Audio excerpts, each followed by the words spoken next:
Defending Israel with David Harris on JBS is made possible in part by a generous gift in memory of Eric and Mira J. Spector, the Paul and Lynn Late Family Foundation, To Life, to Love, Barbara and Bob Goodkind, the Patricia Worthen Ullman Foundation,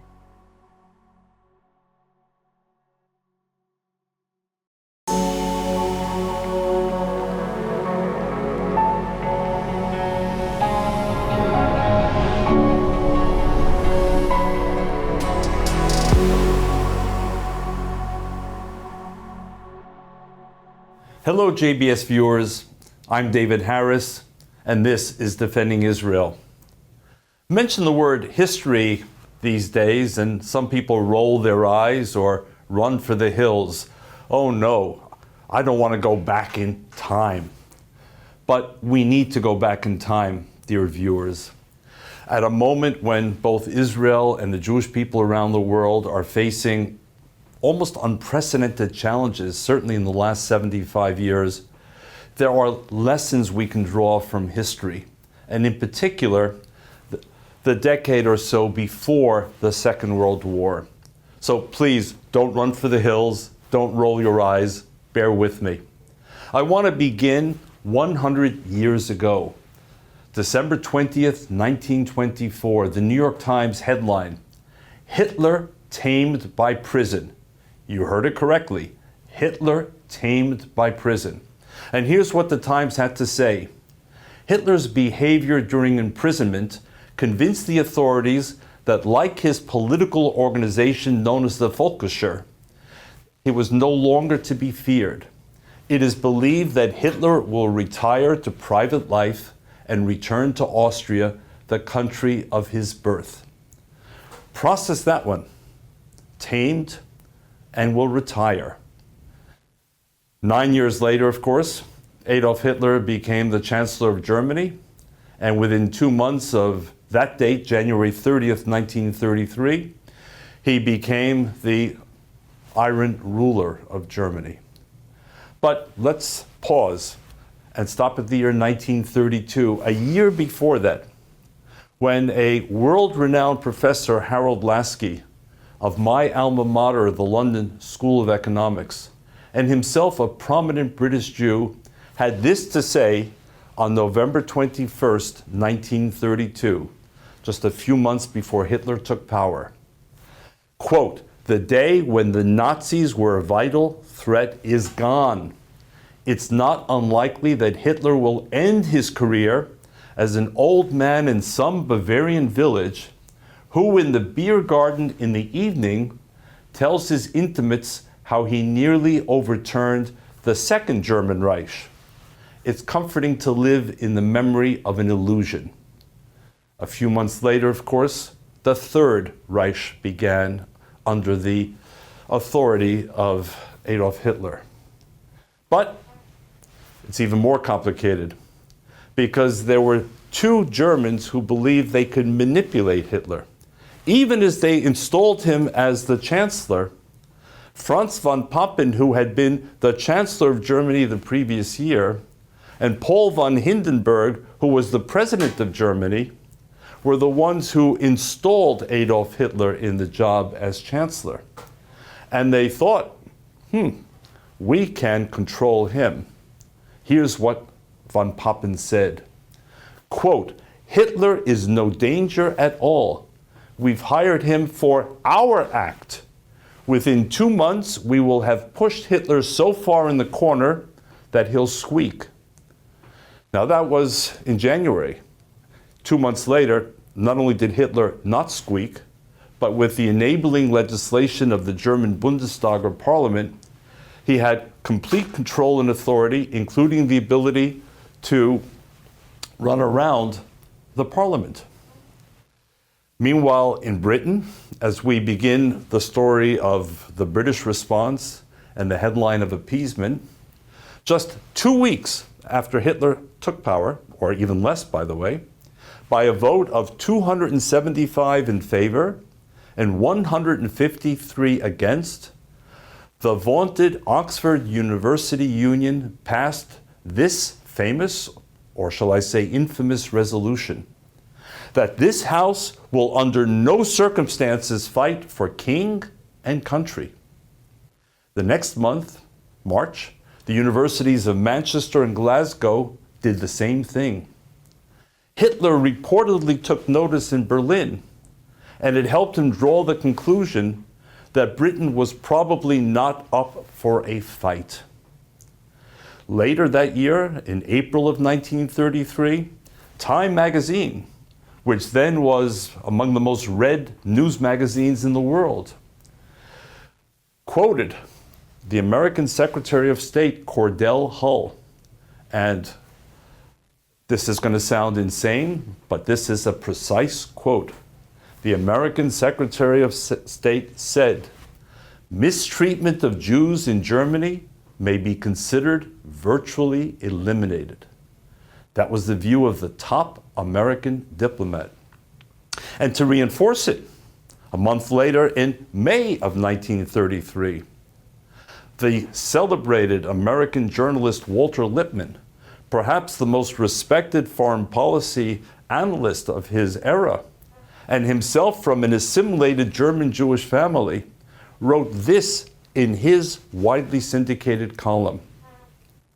"The outer world," Lippmann said, "will do well to accept the evidence of German goodwill and seek by all possible means to meet it and to justify it." He also asserted that the Jews were serving, quote, "as a kind of lightning rod which protects Europe." Why does it protect Europe? Because oppression of German Jewry, Lippmann added, was satisfying the lust of the Nazis, who feel they must conquer somebody. Not to be outdone, in short-sightedness, in foolishness, in naivete, in November of 1933, then British Prime Minister James Ramsay MacDonald declared, "I do not doubt Germany's motives. I have never doubted them, and I hope I will never be hasty enough to doubt them." Now again, let's pause for a moment. The New York Times, one of the most renowned scholars in the world, Time magazine, the British Prime Minister, Walter Lippmann, the celebrated American journalist. All of these people were chiming in and all pointing in the same direction. Nothing to fear. No danger here. Let's move on. Let's trust. Business as usual. Well, one of the most remarkable books written in this era was entitled Guilty Men. It's a book I have in my library, and I urge you to get a copy if you can. It spoke about British appeasement policy, and it named names. And here's a short excerpt that I chose to try and capture what this book was trying to convey about the times. The fearful menace of the new Nazi imperialism had been appreciated and forcefully exposed for 5 years, beginning in 1933, by a few clear-eyed and courageous figures in British public life, chief of all, of course, Mr. Winston Churchill. But under first Prime Minister MacDonald and then Prime Minister Stanley Baldwin, these warnings were derided, their authors accused of cheap adventurism or alarmism. A huge and docile majority in the British House of Commons yesed the government through every situation.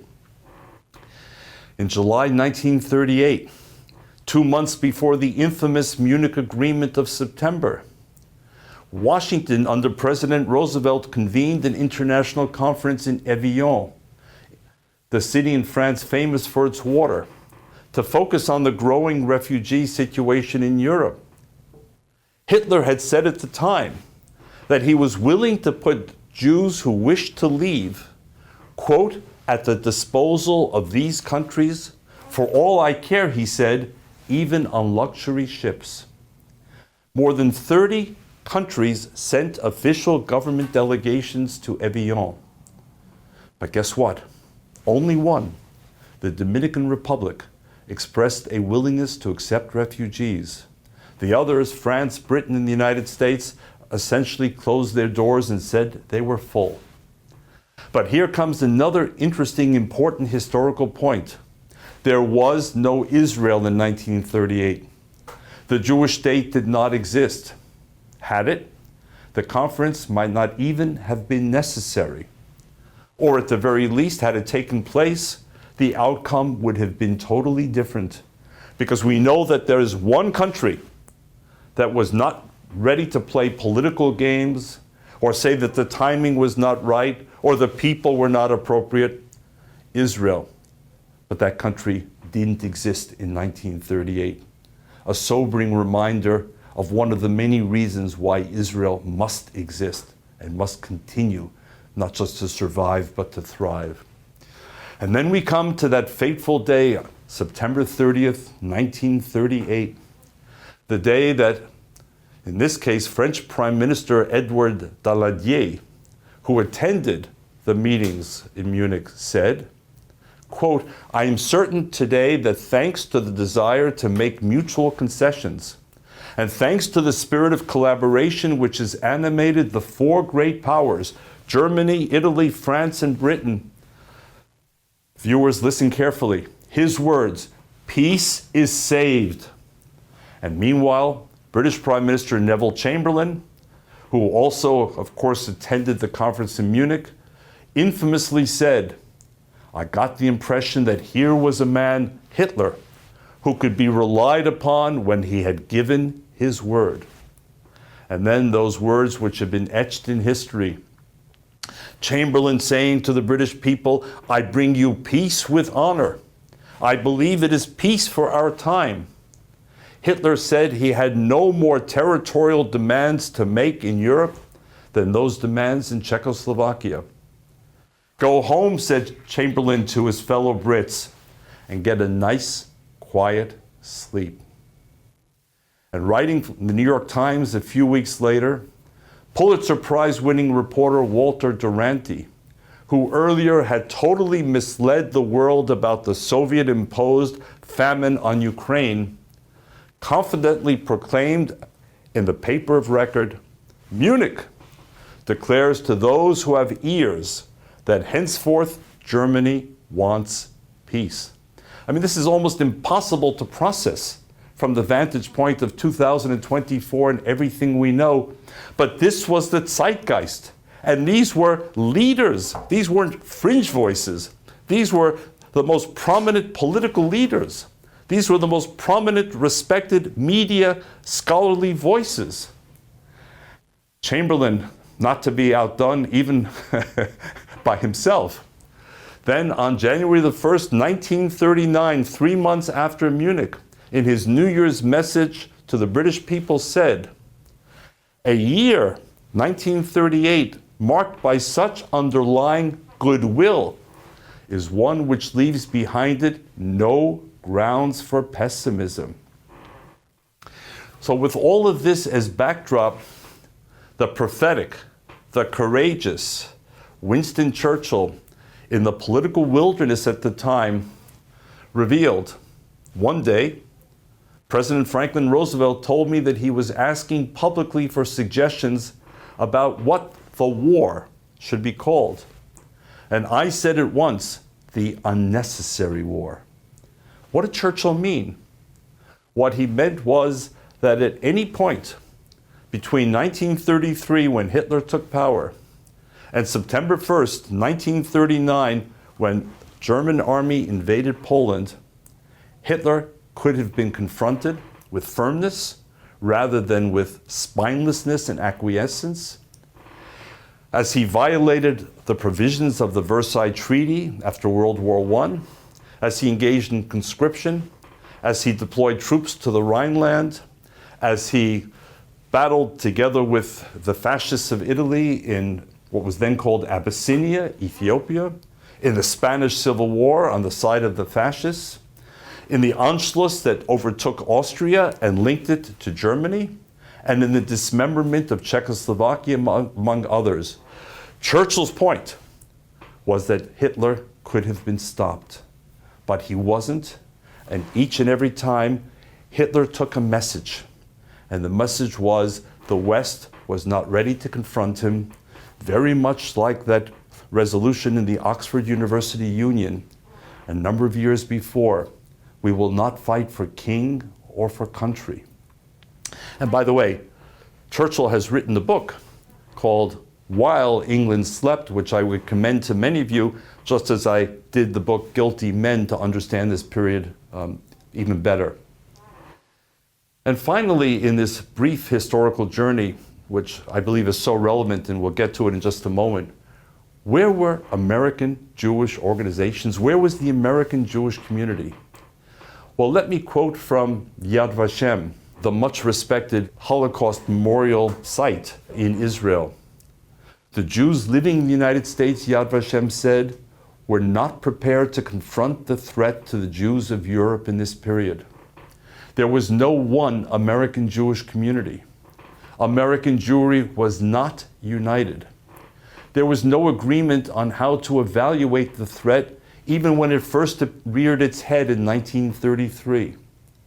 And with the exception of Secretary of the Treasury Henry Morgenthau, who appealed to Roosevelt in 1944, leading to the creation of the War Refugee Board, the hiring of Raoul Wallenberg, and the saving of 100,000 or more Hungarian Jews, Yad Vashem says, those Jews working in the government, often more American than Jewish, did not want to risk their jobs on a purely Jewish issue. So the lessons going back to 1924, until the first shots were fired, and until Wannsee Conference occurred in January of 1942, and the death camps were built, and the rest of the story is known to the JBS viewers. Lesson number one from this period, a shameful record of appeasement. Every effort to engage Hitler, to believe that he could be dealt with as an honest person, that he was looking for some kind of compromise, fell short. People deluded themselves. Number two, the detachment and inaction by a then neutral United States, preferring isolation across the Atlantic Ocean after the experience of World War I and in the midst of the Great Depression, obviously contributed to the problems, because without the power and the might and the reach of the United States, Hitler again felt he had much more running room. The unimaginably painful cost to the Jewish world of no sovereign Jewish nation in 1938 or during the ensuing years of the Shoah, of the Second World War, and the appalling weakness and, keyword, disunity of American Jewry. Lessons then, stark reminders as we face the immense challenges of 2024, including, as JBS viewers all know, surging anti-Semitism in the United States and around the world. Not just strategic challenges to Israel, but yes, existential challenges to Israel, including principally Iran's ambitions of regional hegemony and a world that Iran says very clearly and repeatedly, without Israel. And Iran strengthened both by its energy resources and its alliances of convenience with Russia and with China. What other challenges? The long reach of radical Islam, not of Islam as a religion per se, but of the radical, the jihadist version of Islam, and jihadism in just about every corner of the world. And perhaps, if we're honest with ourselves, once again, a failure of imagination, a policy of appeasement, a disengaged America, too much Jewish disunity and actions at cross purposes. We have to confront these issues now, yesterday. We dare not be judged in years ahead as having failed to understand the central lessons that led to the Second World War and to the Holocaust, and that in some very important respects, I believe we are confronting these days, as I said, in the most challenging period to Israel and the Jewish world in some 75 years. Why do I worry so much? Because I see, for example, and again, let me be candid because this is no time for diplomatic fluff, a willingness to appease Iran, the central actor in this story as it affects Israel and the Jewish people. I go back to 2015 and the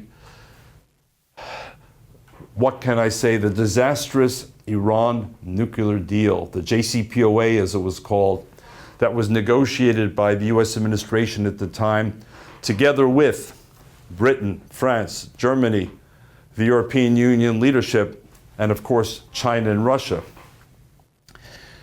The flaws were obvious, so much so that a bipartisan majority, I stress, a bipartisan majority in the Senate, 58 senators, opposed the deal. A bipartisan majority in the House opposed the deal. But the administration did not go either to the Senate or the House for approval. Instead, they went to the UN Security Council, where they got the approval they sought. But it was a deal filled with so many holes and weaknesses, and those of us who fought the deal, in the end, fell short. But one, a misreading of the Iran administration, believing that, as with Hitler, this was a regime that negotiated in good faith and could be trusted to live by the deal that was signed. Yes, with verification and all the rest, but at its heart, there was also a trust that was completely and totally misplaced. And in the Jewish world, while a number of organizations opposed the deal actively, energetically, there was that full-page ad in the New York Times of a number of prominent American Jews signing as individuals who stood with the Obama administration in favor of the deal, and there were several organizations, regionally and nationally, that stayed quiet on what Israel and many of us in the United States believed was the most consequential deal with existential implications.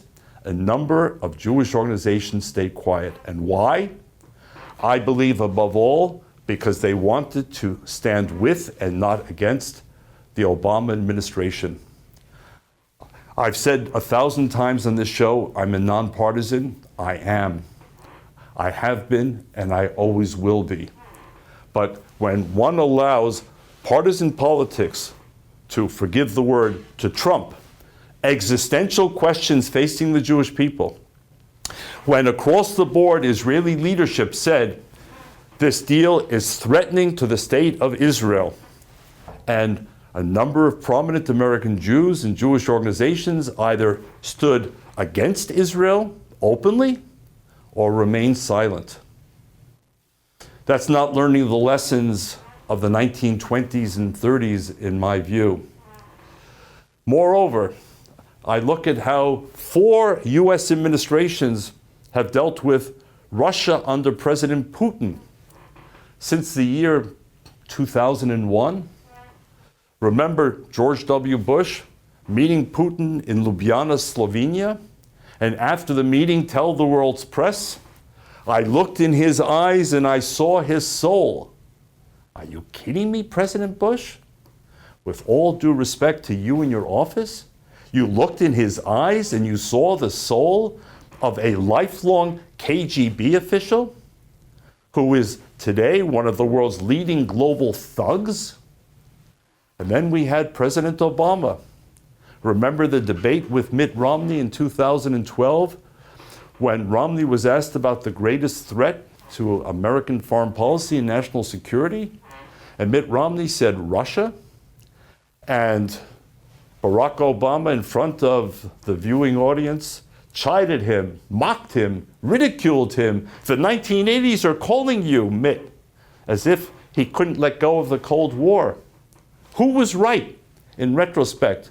Mitt Romney, who identified Russia, or Barack Obama, who derided Russia?